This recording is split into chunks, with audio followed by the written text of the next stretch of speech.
Imtihon markazida ko'pchilik chorrahalar mavzusi bo'yicha tushadigan savollardan qiynalishadi. Ana shunaqa savollardan bittasini sizlar bilan ko'rib chiqamiz.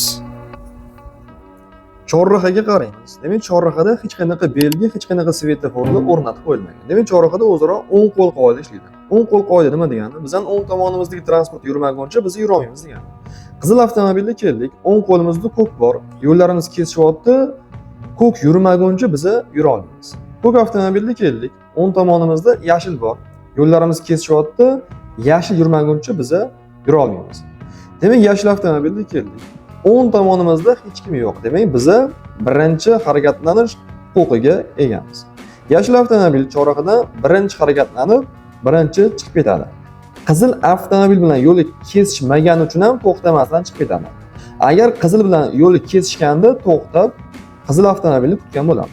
Kesishmagani uchun, demak, birinchi yashil avtomobil chiqib ketyapti. Yashil chiqib ketgandan keyin o'ng qo'l bo'shida ikkinchi ko'k avtomobil. Demak, ikkinchi chorrahadan ko'k avtomobil chiqib ketishi mumkin bo'ladi. Ko'k avtomobil chiqib ketgandan keyin o'ng qo'l bo'shida oxirida qizil avtomobil. Demak, chorrahaning oxirgi yo'li qizil avtomobil chiqib ketishi mumkin bo'ladi. Imtihonda mana shunaqa savollar tushadi. Kim chorrahani birinchi kesib o'tadi, kim ikkinchi, kim uchinchi kesib o'tadi degan savollar chiqadi. Birinchi kim kesib o'tadi desa yashil, ikkinchi kim kesib o'tadi desa ko'k, uchinchi chorrahani kim kesib o'tadi desa qizil avtomobil desak to'g'ri javob bo'lar ekan.